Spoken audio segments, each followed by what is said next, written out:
اللهم أخرجني من حولي وقوتي إلى حولك وقوتك. اللهم صل وسلم وبارك على نبينا محمد وعلى آله وصحبه أجمعين. أخباركم إيه يا أخواتي؟ يا رب تكونوا يا رب كده، تكونوا في أحسن صحة وتكونوا في أحسن حال يا رب العالمين. بتمنى يا رب دايما لكم دوام الصحة يا قادر يا كريم يا رب، اللهم آمين. شوفوا يا أخواتي، طبعا في بداية الفيديو كده بتموتي إيه يا فاطمة؟ إيه اللي لقيتي في البيت؟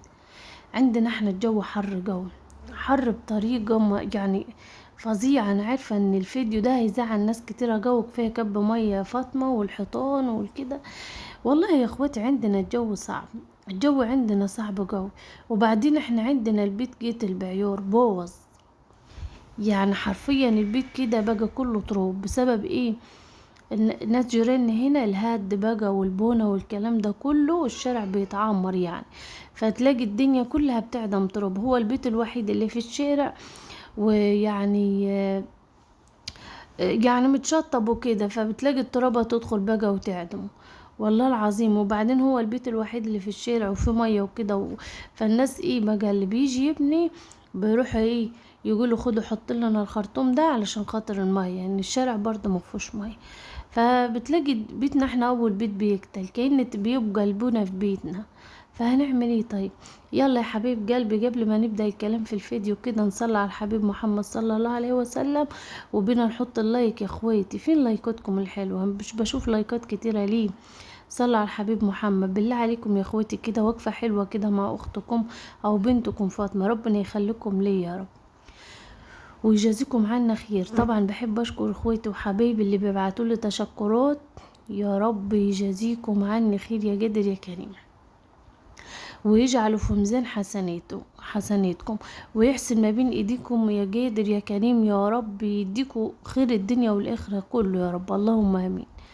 ربنا يسعدكم يا رب. والله ما عارفه اقول لكم ايه، كتر الف الف مليون خيركم. شكرا لكم يا اخواتي، ربنا يسعدكم ويفرحكم يا قادر يا كريم. طبعا انا حبيت ان انا ايه بقى اخد في البيت كده جولة ولفة كده، فقلت ايه والله لا انضفه. نزلت بقى على البيت بقى ايه عاملة خلطة بريل حلوينة.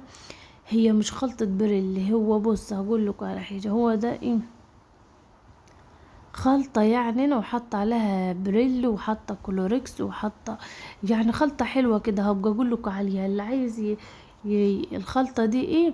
بدعك بها كل حاجة، والله العظيم حلوة جدا اقسم بالله. ورغوتها زي ما انتوا شايفين كلها رغوة عالية جو، كمان لها ريحة حلوة. فاللي عايز الخلطة دي يكتب لي في الكومنتات وانا ان شاء الله هبقى اعملها لكم باذنك يا رب.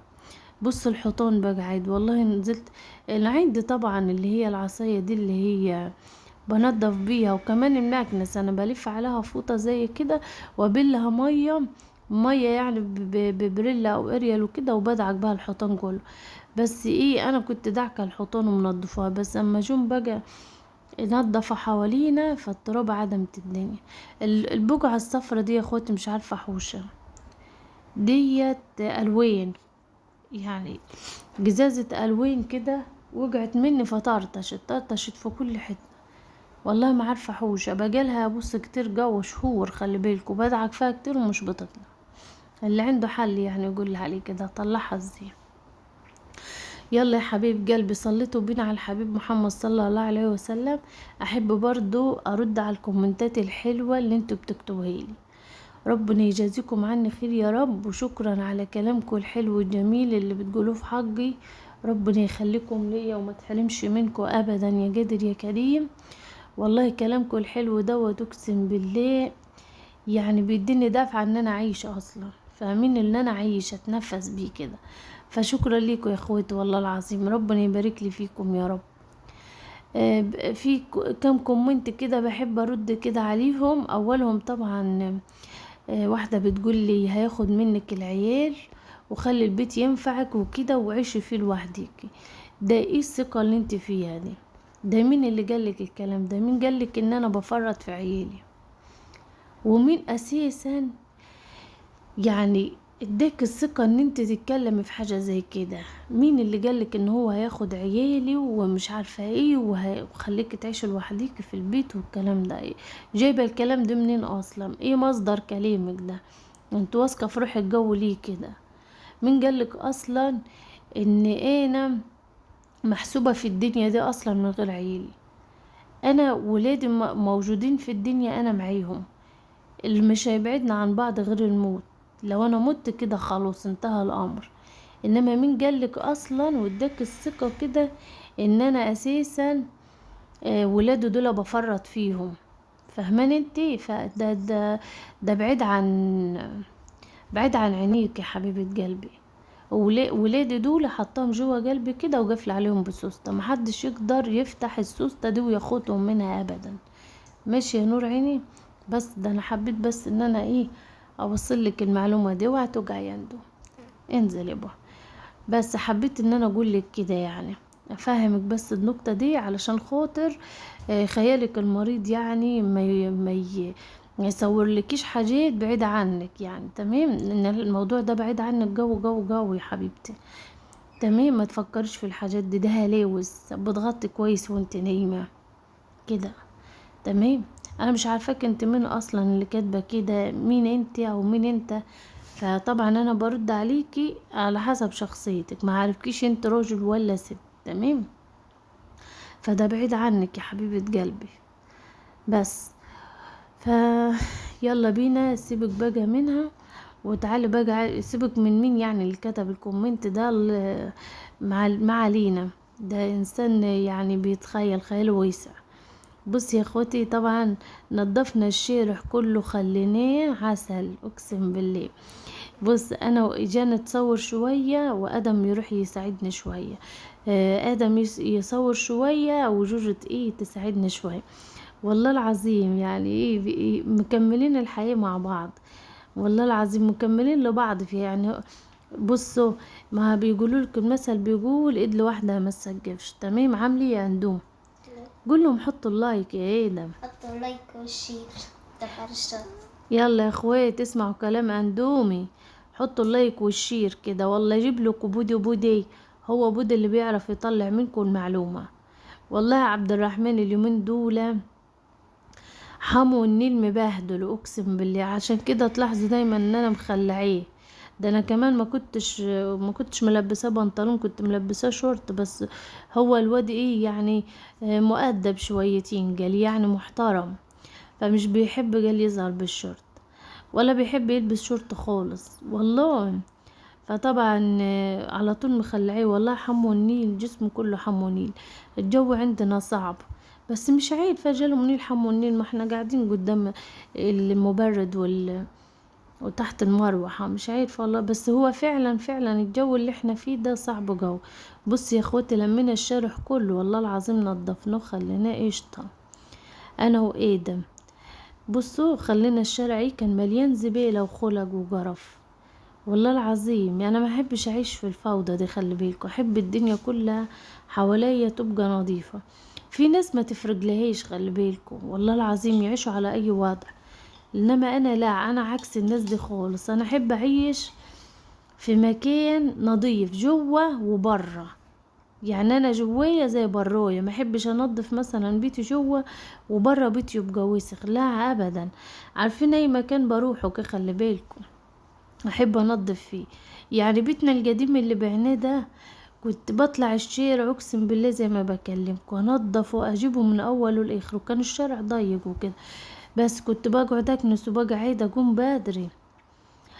والناس وكان جنبنا مخبز زي كده برضه. وكانت الناس تطلع بدري قوي يروحوا يجيبوا العش يلاقوني كنسة وروش، يقعدوا يدعوا لي والله هما ماشيين، يقولوا انضف واحدة في الشق بتاعنا هنا. والله العظيم كنت بنضف، ما استخسرش صحتي. مش مثلا في ناس تعمل ازاي، واحدة مثلا تكنس قدام بيتها وتكوم الزبالة جنب بيت جيرانها. يعني تنظف قدام بيتها ومش مهم طز في جيرانها بقى توسخ على جيرانها. لا انا عكس كده ابدا. انا احب يعني بص انظف قدام بيتي وقدام بيوت اللي حواليا. احب الدنيا كلها تبقى نظيفة. والله العظيم دايما كده من زمان خلي بالكم. اخي ده زمان كمان كان في حاجة اسمها شرموخ. الشرموخ ده يا اخواتي يعني زي المكنة. اقول له كان معمول ازاي، اقول له كده. بص يا اخواتي، الحنفية اتكسرت للأسف، مش عارفة اظبطها، عفرتتني وشلتني وخلي بالكوا لما تتفك من تحت، قعدت افكها بس بصراحة هي مصدية، فخفت لحسن تتخلع في ايدي بصراحة، فقلت لا خلاص خليها كده، لما ربنا يكرمنا كده وبجيب حد سباك يظبطها ويشيلها خالص لو بايظة يعني، وبنجيب غيرها باسمك يا رب. الحوض دوت حلو جو، خلي بالكوا والقعدة كمان حلوة، الطقم كله على بعضه حلو، احسن من اللي احنا مركبينه فوق تركيب مستعملين ومش حلوين حتى مش منظر. انما دول بصراحة لو ينفع ان هم يتنقلوا فوق والله كنت نقلتهم، شكلهم حلو قوي وهيدوا منظر جميل فوق. يلا الحمد لله على كل حال، ده رضا نحمد ونشكر فضله. بس المهم نرجع بقى اقول لكم ايه هو الشرموخ ده. بص ما فيش واحدة في يعني في عندنا في الأرياف إلا ما اتضربت به الشرموخ ده، كان تأديب وتهذيب وإصلاح ونظافة، يعني كنا بنكنس بيه ونتضرب بيه في نفس الوقت. والله زمان كانت أمهاتنا كده، كانوا لما أم مثلا تبقى عايزة تربي بنتها ولا ابنها ما تضربوش غير بالشرموخ، قسما بالله زي ما بكلمكم. وما كانت تيجي تنظف الشارع ولا البيت ما يكنسوش غير بالشرموخ، يجي يهلسوا البيت ما يهلسوش غير بالشرموخ. اللي هو ايه بقى يا فاطمة الشرموخ ده؟ هقول لكم يعني. بص شفتوا البلح دي الزبوطة اللي بيبقى فيها البلح، اللي هي العناجيد بتاعة البلح دي، هي دي اسمها شرموخ عندنا. بيقصوها من اول الخشبة بتاعتها، العرش بتاعها من من ورا كده خالص، ويكنسوا بيها بعد ما تنشف. والله حلوة في الكنس جو، فعلا كنت بكنس بيها زمان. بس دلوقتي طبعا اختراع المكنسة ما خلاش فيه شراميخ. يلا يا حبيب قلبي، صليتوا بينا على الحبيب محمد صلى الله عليه وسلم، حطيتوا اللايك، حطيته كده، اللي ما اشتركش اشترك في القناة. عايزين نكبر القناة دي يا اخواتي، لان والله العظيم يعني في ناس قاعدالي كده بيقول بالرهن ان القناة بتاعتك هتوجع، مش هيبقى لها اي تلاتة لازمة. يعني بص بيقولوا تصويرك معفن وشغلك معفن ومفيش اداء منظم في الفيديو ولا اضاءة ولا اي حاجة، فاحنا عايزين نثبت لهم ان احنا واقفين على اساس صلب كده، وان شاء الله القناة هتقف على رجلها وهتبقى زي الفل، والدنيا هتبقى حلوة باذن الله. يلا كده يا اخواتي نشد حنا مع بعض كده، والله انا عارفة اقسم بالله ان انتوا واقفين معايا وقفة حلوة جو، واللي بتقدر عليه بتعملوه معايا. ربنا يا رب ما يحرمنيش منكم ابدا اقسم بالله، ويخليكم ليا. واللي ما اتجوزتش ربنا يرزقها يا رب بالزوج الصالح اللي يفرح قلبها، يا قادر يا كريم يا رب، ويتقي الله فيها، اللهم امين، ده اهم حاجه. واللي ما خلفتش ربنا يرزقها بالذريه الصالحه اللي تفرح قلبها وتكون رعايتها، يا قادر يا كريم يا رب، ويكونوا سند ليهم، اللهم امين يا رب. بس ويشفى كل مريض ويرزق كل محتاج يا رب، ما يحوش حد لحد ابدا يا رب، اللهم امين. ولا يكسر ست الجثة ولا يكسر راجل لمراته، اللهم امين يا رب. ويسترنا دنيا واخرة جميعا، يستر كل الناس يا رب، يسترنا فوق الارض وتحت الارض ويوم العرض عليه يا رب، اللهم امين. الدعوة دي لينا وليكم للجميع والله العظيم، للأمة الإسلامية كلها، ربنا يحفظكم جميعا يا رب، اللهم امين. بعد ما نظفت البيت بره وجوه، قلت بقى ادخل على الحمام دوت اديله كده وش نظافة. هو ما خدش وش واحد، خد وش واتنين وعشرة عشان ما اكدبش عليكم، نظفته يعني خليته فابريكا. بس فطبعا مش عارفه، انا عايزه حل منكم بقى. انا عامله خلطه حلوه وبتنضف وزي الفل، وزي ما انتوا شايفينها معايا، بص بتلمع ازاي، نخليها الحاجه زي الفل والله العظيم. عايزاكم بقى تقولولي حل في البلاط هنا كده، بلاط البيت كله بيلمع وزي الفل، حلو جدا، بنفس مع انه بنفس اللي هو الفرزه دي وبنفس البلاطه دي، بس بيلمع وجميل. الا البلاطة بتاعت الحمام ديت مسفرة، مهما ادعك فيها واعمل فيها والله العظيم زي الزفت. طبعا في المقطع دوت انا كنت قاعدة ازيد في العيال، بقول لجانا لو مش عارفة اتصور ادي ادم يصورني. راح جيت لي يا ماما ما انتي اديني وشك، فانا مش عارفة ازاي يعني، قاعدة عمالة الف حوالين نفسي والله. بس فطبعا انا كنت بزيط فيهم يعني، فحبيت اقول لكم ايه الموقف اللي بيحصل في الحتة دي، ان انا كنت بنرفزة جوه. بصي يا اخوات البلاط هنا عامل ازاي. طبعا انا فصلت بعد الفيديو، ما حبيتش ان انا اطول عليكم. وبصراحة انا جبت حتة صنفرة كده وقعدت احكه في كل الصفار ده، بيضته وخليته زي الفل. بس برضو ده مش حل يعني، موضوع البلاء الزفت اللي اسمه ايه ده الصنفرة والكلام ده مش حل. انا عايزة حل كده يا اخواتي. يعني ممكن الواحد يجرح البلاط يعني ماشي. انا عملت البلاط وكده نضفته، بس كنت واخده حذر شويه لحسن البلاط يبوظ. إيه يعني انتوا شو لي، ولو حد عمل الحركه دي ما انصحكوش يعني، عشان خاطر انا حبيت ان انا اقول الكلمتين دول عشان ما حدش ياخد بالفكره دي. هو لمع الدنيا ونضفها وخلى البلاط ابيض وزي الفل.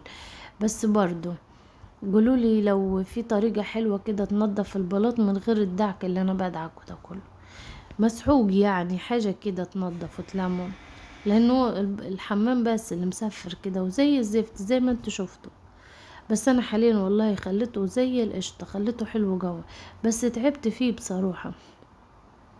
قلت اعمل للعيال كده غدا حلو كده يفتح النفس ويعني يكون بسيط، فاهمين. جبت طبعا كنت جايبه معايا من السوق، انا بحب اجيب شويه حاجات كده خضار كتار وبرميهم جوه التلاجة. منين ما نعوز منهم بجيب. يعني مثلا بجيب عجين الطعميه. انا طبعا ان شاء الله الفتره الجايه دي هبقى انا اعمل الطعميه في البيت. بس انا لما بلاقي نفسي جنب المطعم وكده والواحد مش بيحب ان هو بصراحه يتعب روح، فقلت جبتها بالمره. بس ان شاء الله هبقى اعمل لكم عجينه الطعميه واوريكم بتتعمل ازاي باذن الله. بس عملنا والله شوية أكل شعبي حلوين قوي.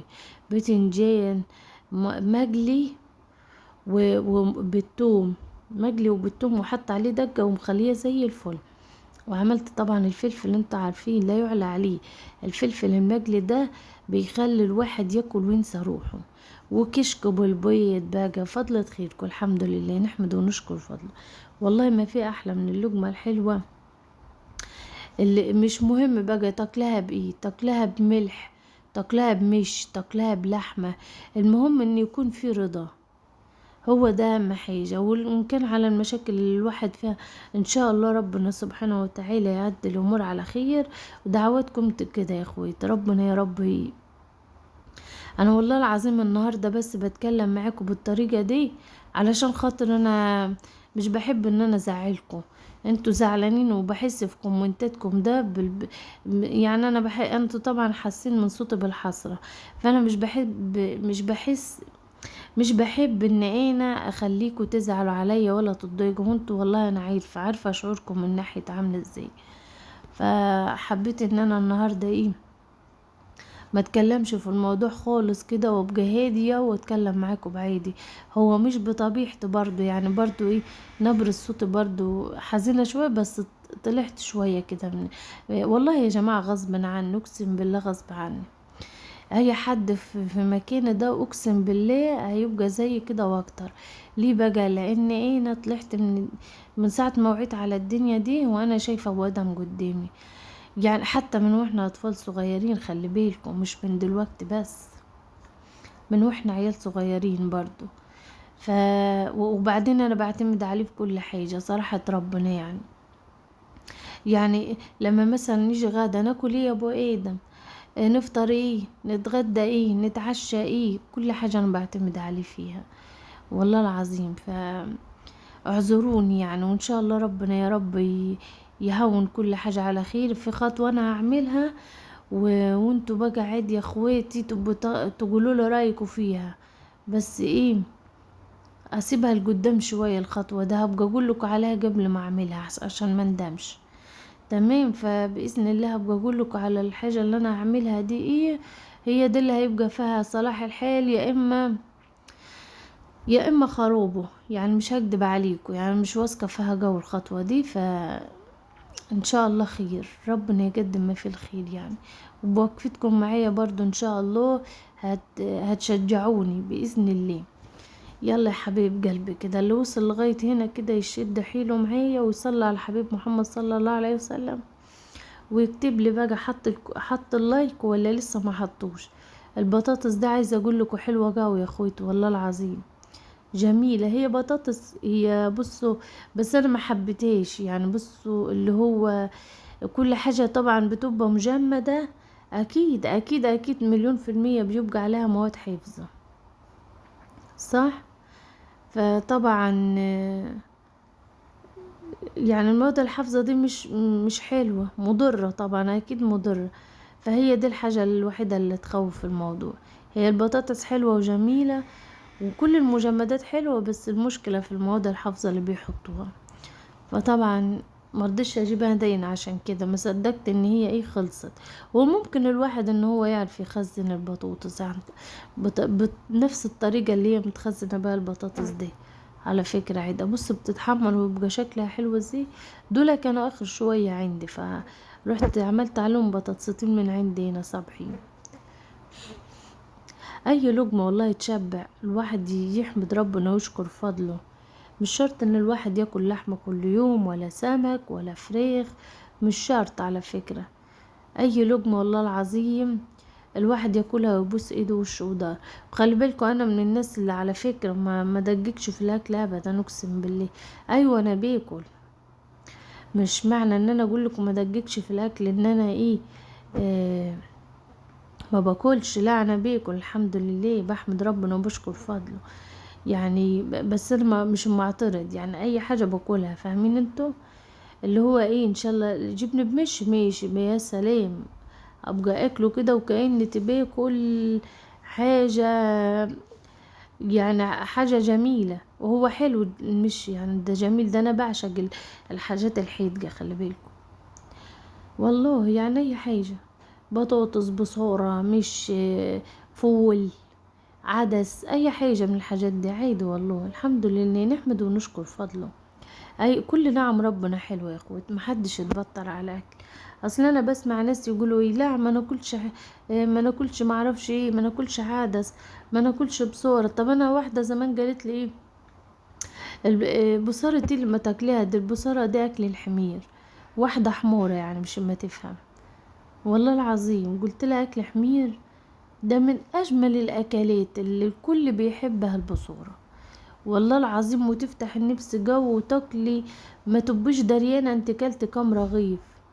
قسما بالله يعني اكله حلوه جدا واكله شعبيه جو، ومش كل الناس بتعرف تعملها، خلي بالكم. من قديم الازل واحنا بنحب البصوره ونسمع عنها وبناكلها. واحده جت قالت لي ده انت بتاكلي البصره، ده اكلك في البصره، ده اكل الحمير. يلا، في ناس كتيرة زي كده. انا هرد اقول لها ده، هقول لك ربنا يشفيك يا اختي، مش هقول لك اكتر من كده.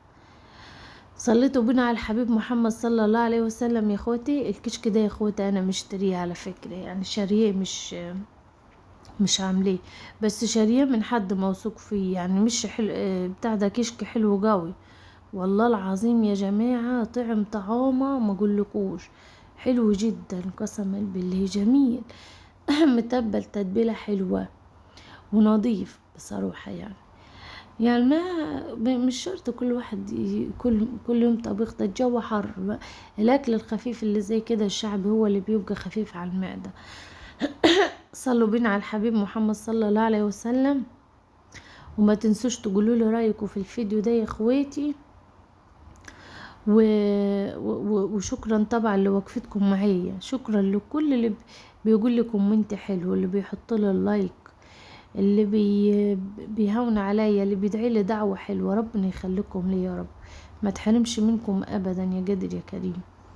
وشكرا برضو لاخواتي وحبايبي اللي بيبعتوا لي تشكرات. يا رب يجازيكم عني خير، ويجعلوا يا رب كده في ميزان حسناتكم، ويزيدكم من فضله ونعيمه يا قادر يا كريم يا رب، اللهم امين. ادم جاي يوسوسني يقول لي يا ماما لغايه الوقت بتسجلي؟ لغايه الوقت ايه يا ادم؟ انا ما كملتش حاجه. هو انتوا زهقتوا مني يا اخواتي؟ ده عيالي زهقوا مني، قالوا لي هتقعد اليوم كله يا ماما تسجلي في الفيديو. مش عايزين. بص، برغم ان هم اصلا مشغولين مع بعض وسايبين انا مع نفسي كده، برغم ان هم برضه مش بيحبوا ان انا اغيب عنهم دقيقة، وتقولي لي انتي افرط فيهم قالوا يجي ياخدهم منه والبيت ينفعك وما ينفعكيش. ده انت غريبة جو والله العظيم. ربنا يشفيك يا حبيبتي، ربنا يشفيكي. والله العظيم هقول لك ايه، ده انت مخك كده رايح منك خالص لما تفكري في حاجة زي كده. يلا يا حبيبي، اشوفكم على خير ان شاء الله في فيديو جديد، ومع الف مليون سلامة يا حبيبي.